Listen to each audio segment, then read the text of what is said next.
Aristotle was born in 384 BC in the Macedonian town of Stagira into a family closely connected to medicine and the royal court. That early exposure to careful observation and practical knowledge shaped a thinker who would later insist that philosophy must begin not in abstract speculation alone, but in the study of the world as it actually is. As a young man, Aristotle traveled to Athens and studied for nearly 20 years at Plato's academy.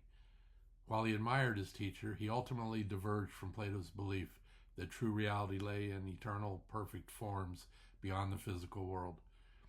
Aristotle instead argued that form and matter are inseparable. To understand something, you must study it as it exists in nature. This conviction became the foundation of his empirical approach, one that emphasized classification, observation, and logical analysis. One of Aristotle's most enduring contributions is his system of logic. He formalized deductive reasoning through syllogisms, structured arguments in which a conclusion necessarily follows from given premises. For Aristotle, logic was not merely an intellectual exercise. It was the essential tool for clear thinking in every discipline, from science to ethics to politics. In metaphysics, Aristotle explored the nature of being itself.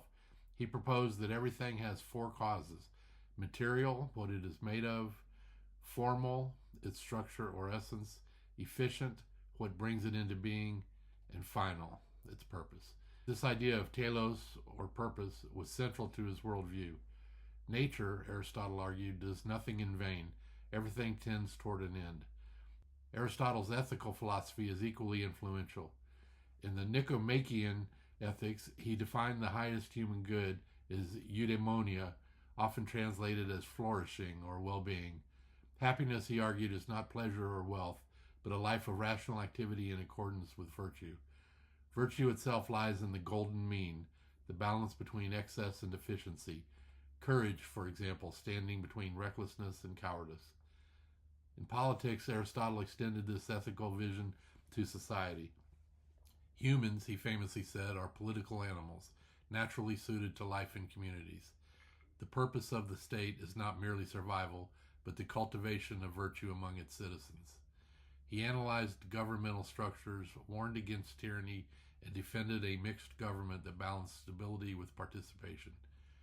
Aristotle died in 322 BC, but his influence has never faded.